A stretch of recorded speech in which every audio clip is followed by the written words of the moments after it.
Worksheets can be the drill and kill, tools of boredom, frustration, and shallow learning. Sometimes worksheets are okay, and even if they're not great, there are some teaching strategies that you can adopt that will make them more effective.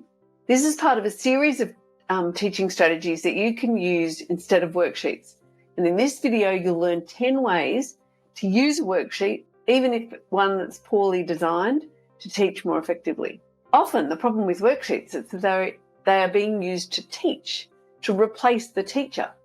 Because students all learn differently and at different rates, a worksheet cannot teach a concept, but it can be used as a support when combined with effective teaching.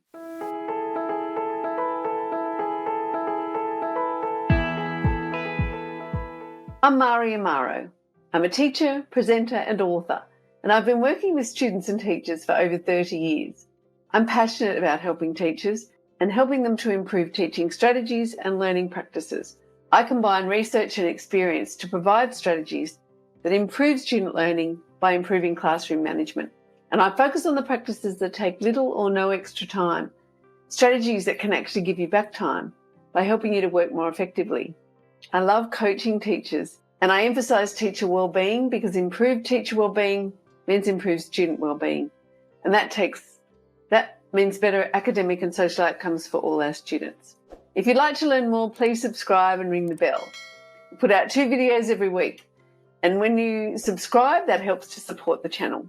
If you know anyone you think would benefit from the teaching strategies and learning practices in these videos, please share with colleagues, friends, and family. Everyone knows a teacher or someone who works in a school. If you have any questions or topics that you'd like me to cover, please let me know in the comment section below, and I'd love to hear your ideas as well. So you have a worksheet for students to complete, either that you've organised or someone else has. And if you're a relief or substitute teacher or working collaboratively with other teachers, they may have done that. Here are 10 ways that you can improve on a worksheet by using it strategically and as a tool rather than as the whole lesson. Number 1, a teacher-led worksheet. Instruct students to answer one question at a time, focusing on depth of answers, discussion, and thinking outside the box rather than there's only one answer that's correct. Encourage students to think creatively and come up with a variety of answers rather than just one correct answer. You may be surprised at how creative they can be. Number 2, get kids to work in pairs rather than doing a worksheet individually. When they're working in pairs, they can discuss the answers, come up with an agreement, or give alternate answers if they don't agree. Working together this way, students are learning how to listen to each other, how to take turns, and how to work with other people.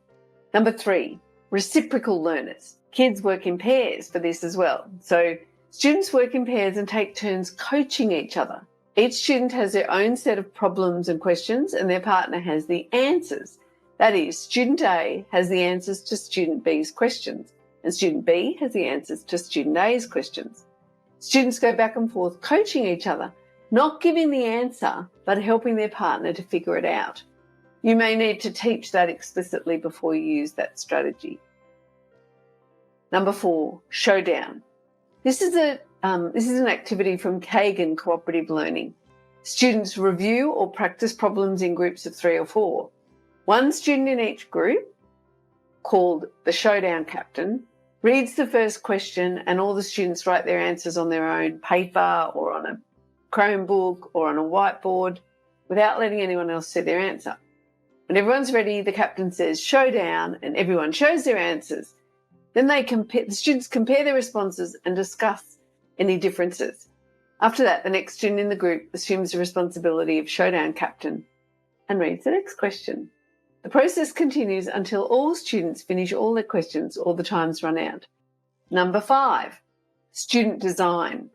Have the students use the workshop to design a new workshop by providing feedback on the types of questions asked, on the relevance of the worksheet, on the depth of knowledge and skills being assessed in the worksheet. They can work in pairs, groups, or independently to come up with a better plan for the worksheet.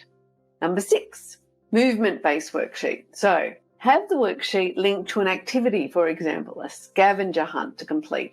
So that's combining reading, working collaboratively, observation skills. So Or it could have questions that they have to ask classmates, like human bingo. That's human bingo is where you have a sheet where you have to find people who've got similar things to you. For example, someone's got the same number of siblings as you, someone who likes the same TV show as you. It's a great circuit breaker and icebreaker as well. Number 7, create a jigsaw activity. This is also called expert groups. So use the information from the worksheet so that students can become the expert on one of the sections of it. So they could go and find out the information by reading it, looking it up online, asking an adult, watching a YouTube clip, listening to some songs, and then they come back together in their groups to share the information. Number 8, quiz trade.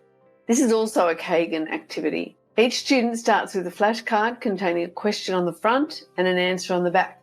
Students mix and mingle looking for a partner to quiz. I've used this as like a cocktail party, but you might not do that with kids. I've done that with adults. But play music, or it can be like statues. Play music. When the music stops, you find a partner. Student A asks student B the question on their flashcard. Then student B asks student A the question on their flashcard. And if the student doesn't know the answer, their partner helps them, coaches them to learn it. When both questions are answered, the students trade their cards and then they move around again. Number 9, group answers.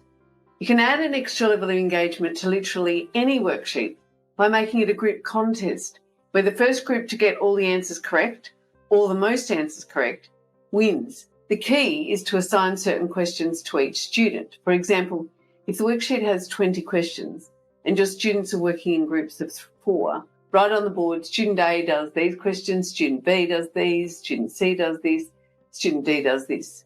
Everyone can help as needed, but with this method, each student feels personal responsibility and no one can skate by simply sitting around watching the rest of the group work.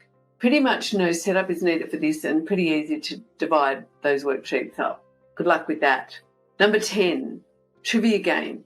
So set teams up to work at a table and use the worksheet like a question sheet in a trivia game. Then add random questions that are not on the worksheet to create excitement and difference. So you might put in some music questions or some pop culture references. Ask some open-ended questions and give extra points for creativity.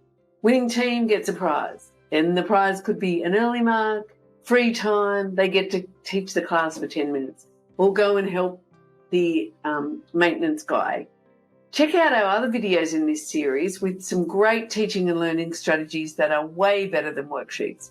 Learn how you can engage and motivate your students by providing inspiring and memorable lessons that stimulate students' minds and develop their skills. Thank you for watching. Stay safe and happy teaching.